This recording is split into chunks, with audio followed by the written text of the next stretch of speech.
Assalamualaikum warahmatullahi wabarakatuh. Selamat pagi dan salam sejahtera untuk kita semua. Hari ini kita berjumpa lagi dalam keadaan sehat dan tentunya bahagia untuk bersama-sama membahas terkait dengan pendidikan kewarganegaraan berbasis gender sebagai gerakan sosiokultural. Nah, pada tema kali ini setidaknya ada 3 subbab yang akan kita bahas, yaitu yang pertama terkait dengan pendekatan pendidikan kewarganegaraan berbasis gender. Yang kedua yaitu feminisme sebagai gerakan sosial. Dan yang ketiga adalah dinamika kesetaraan perempuan di Indonesia. Nah, sebelum kita melangkah pada ketiga subbab tersebut, alangkah lebih baiknya saya akan mencoba memaparkan terkait dengan latar belakang kenapa pendidikan kewarganegaraan berbasis gender itu bisa dikatakan sebagai gerakan sosiokultural. Dimulai dari sexual citizenship atau orang-orang mengenalnya dengan kewarganegaraan seksual, itu adalah pendekatan yang mencoba untuk mendorong kedekatan setiap warga negara untuk terlibat dalam kehidupan sehari-hari. Artinya bahwa melalui kewarganegaraan seksual itu secara langsung itu dapat mendorong keterlibatan seseorang dalam kehidupan bermasyarakat dan bernegara. Nah, salah satu teori yang digunakan yaitu teori yang dikemukakan oleh Plummer tahun 1995 yang mengatakan bahwa sexual citizenship itu membawa kedekatan antar warga negara yang dipengaruhi setidaknya ada 6 faktor, yaitu faktor pertama adalah faktor fisiknya, kedua adalah rasa, ketiga adalah identitas, keempat adalah hubungan, kelima adalah cara pandang, dan yang keenam adalah gender. Nah, yang digarisbawahi adalah yang gender, dipengaruhi oleh gender. Nah, kedekatan antar warga negara yang dipengaruhi oleh gender itu akan senantiasa membawa sebuah konsekuensi secara langsung bahwa setiap orang itu memiliki hak dan kesempatan yang sama, baik itu perempuan maupun laki-laki, yang sering kita kenal dengan kesetaraan gender. Nah, hal tersebut juga yang menjadi langkah awal adanya suatu gerakan sosiokultural untuk memperjuangkan kesetaraan gender. Sosiokultural di sini yang saya ambil adalah teori yang disebutkan oleh Carden tahun 1973 yang mengatakan bahwa sosiokultural itu merupakan sebuah sistem dari pola-pola terpadu yang mengatur perilaku manusia. Artinya bahwa adanya sosiokultural di sini itu juga dapat membantu seseorang untuk mengetahui peran sebagai individu maupun tanggung jawab dirinya terhadap sebuah kelompoknya. Atas dasar hal tersebut, terdapat salah satu gerakan sosiokultural yang dikaitkan dengan gender atau kesetaraan gender itu merupakan gerakan feminisme. Nah, gerakan feminisme di sini itu dalam perkembangannya awal mulanya hanya memperjuangkan hak kaum perempuan. Tetapi dalam proses perubahan paradigma itu kemudian saat ini kaum feminisme itu berusaha untuk memperjuangkan atau menuntut keadilan untuk seluruh manusia secara universal. Artinya bahwa feminisme itu membangun tatanan masyarakat yang bebas dari penindasan dan pengotak-kotakan berdasarkan kelas, kasta, dan prasangka jenis kelamin.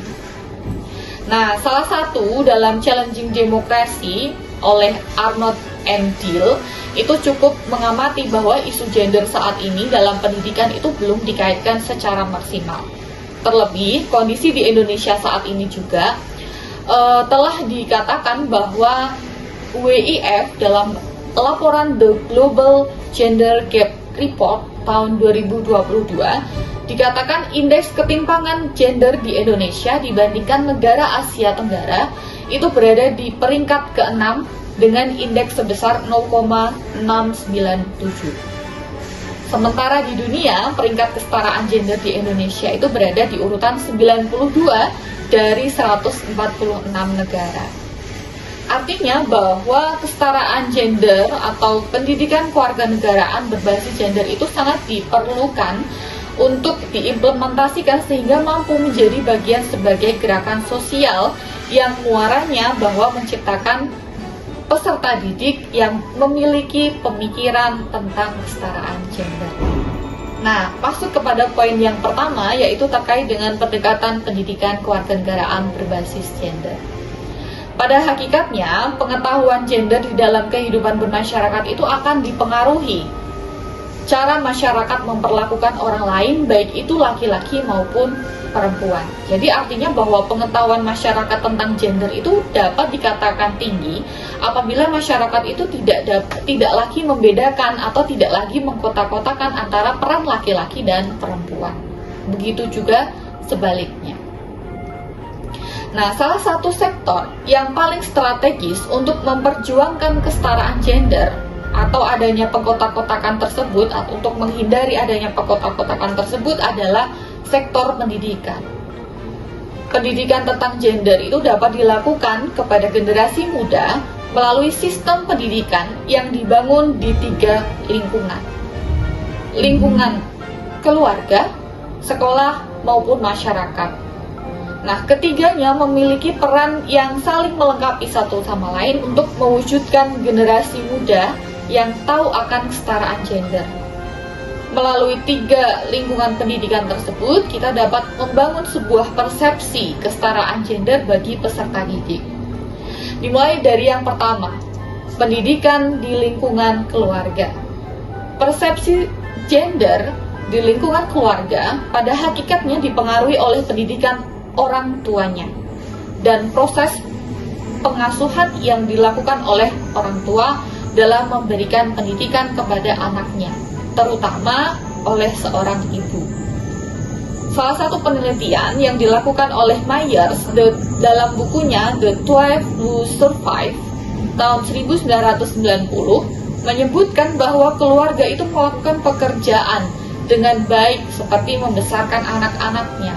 Anak akan senantiasa dapat tumbuh dan berkembang optimal melalui stimulasi psikososial yang diberikan ibu kepada anaknya. Nah, inilah yang dikatakan bahwa pendidikan di lingkungan keluarga itu menjadi penting untuk membentuk persepsi gender yang baik dan benar kepada peserta didiknya. Yang kedua adalah pendidikan di lingkungan masyarakatnya. Artinya bahwa persepsi masyarakat tentang gender inilah yang harus dibangun. Jadi di dalam lingkungan, pendidikan di lingkungan masyarakat yang dibangun adalah persepsi masyarakat tentang gender. Sehingga pada hakikatnya masyarakat itu akan mengetahui, memahami, dan berpendapat dan berperilaku sehingga tidak membedakan antara perempuan dan laki-laki. Kemudian yang ketiga adalah pendidikan di lingkungan sekolah.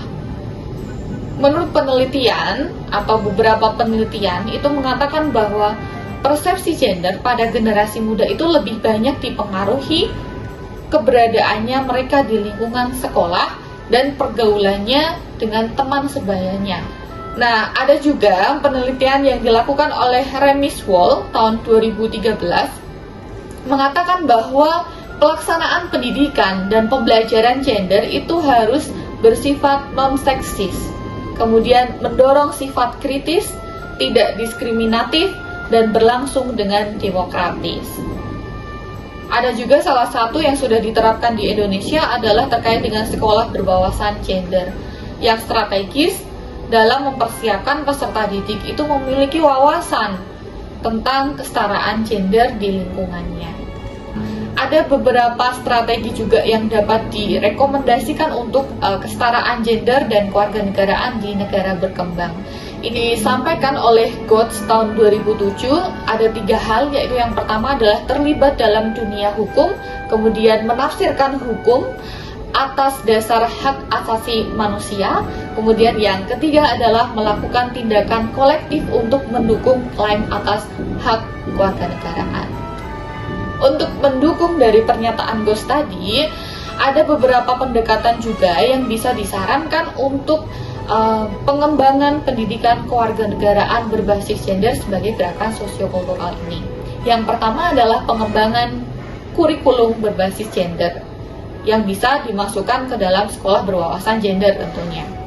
Atau mungkin bisa berdiri sendiri, atau bisa dikatakan bahwa model kurikulum integrasi kesetaraan gender itu dikembangkan dalam kurikulum pendidikan itu bisa diharapkan dapat memahami secara mendalam tentang pentingnya kesetaraan antara laki-laki dan perempuan. Kemudian yang kedua adalah penguatan program intrakurikuler, ekstrakurikuler maupun kokurikuler dalam bingkai kesetaraan gender. Kemudian yang ketiga adalah proyek kewarganegaraan berbasis gender. Artinya bahwa peserta didik itu diarahkan membuat sebuah proyek kewarganegaraan berbasis gender yang dalam prosesnya itu mencoba untuk melibatkan peserta didik dalam penyelesaian tugas yang terkait dengan pemecahan masalah kewarganegaraan yang ada di lingkungannya. Kemudian subbab yang selanjutnya yaitu terkait dengan feminisme sebagai gerakan sosial. Feminisme itu dianggap sebagai sebuah teori yang berusaha untuk menelaah dan juga menganalisis mengenai isu gender. Nah, salah satu sejarawan, Karen Owen, mengatakan bahwa feminisme itu merupakan sebuah ideologi atau gerakan untuk perubahan sosial politik yang didasarkan pada hak istimewa pria dan ketergantungan perempuan dalam suatu masyarakat. Kaum feminis atau tokoh feminis itu bukan semata-mata memperjuangkan atau mengembalikan atau merebut hak perempuan saja yang telah diambil oleh kaum laki-laki, tapi perjuangan kemanusiaan. Artinya feminis itu tidak menghendaki adanya penggantian subjek pelaku penindasan, melainkan memperjuangkan keadilan dan kesetaraan dalam praktek hidup bersama maupun pada saat mengembangkan cara pandang atas realita. Nah, di Indonesia sendiri ada juga adanya pengarus utamaan gender yang merupakan suatu program atau strategi yang dibuat demi mewujudkan keadilan dan kesetaraan gender di Indonesia dengan membuat berbagai kebijakan, program-program yang sangat menjunjung tinggi atau memperhatikan adanya kesetaraan gender antara laki-laki dan perempuan. Di Indonesia juga tadi sudah disinggung bahwa ada sekolah berwawasan gender. Artinya bahwa suatu sekolah ini baik aspek akademiknya, sosialnya, lingkungannya, fisiknya, maupun lingkungannya itu sangat memperhatikan atau sangat menekankan secara seimbang antara kebutuhan spesifik anak laki-laki maupun untuk perempuan. Setidaknya ada beberapa konsep, 6 konsep yang ada di sekolah berwawasan gender. Ada pembelajaran yang responsif gender, ada perencanaan yang responsif gender, ada penataan ruang kelas yang responsif gender, ada manajemen sekolah yang responsif gender, dan adanya penggunaan bahasa yang responsif gender, dan yang keenam adanya interaksi kelas yang responsif gender. Artinya bahwa memang di Indonesia sendiri sudah fokus untuk menanamkan kesetaraan gender pada pemikiran atau persepsi peserta didiknya. Salah satu langkah yang bisa dikatakan atau digunakan untuk mengaplikasikan kesetaraan gender di Indonesia adalah melalui pembelajaran yang berfokus pada pembentukan karakter dan moral melalui pendidikan kewarganegaraan. Salah satunya tadi, selain pendidikan kewarganegaraan berbasis gender, itu bisa menjadi sebuah pendukung kaum feminis untuk mewujudkan peserta didik yang netral gender. Sehingga dapat dikatakan bahwa kaum feminis yang ingin mewujudkan kesetaraan gender antara perempuan dan laki-laki, kemanusiaan, nah itu bisa diwujudkan melalui pengaplikasian pendidikan kewarganegaraan berbasis gender, sehingga peserta didik itu memiliki pemikiran yang netral gender.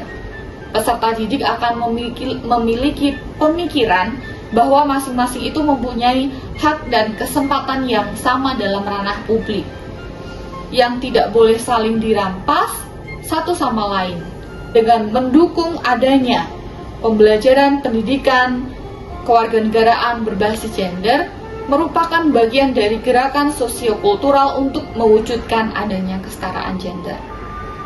Jadi itulah mengapa dapat dikatakan bahwa pendidikan kewarganegaraan berbasis gender sebagai gerakan sosiokultural. Kurang lebihnya, mohon maaf. Terima kasih. Wassalamualaikum warahmatullahi wabarakatuh.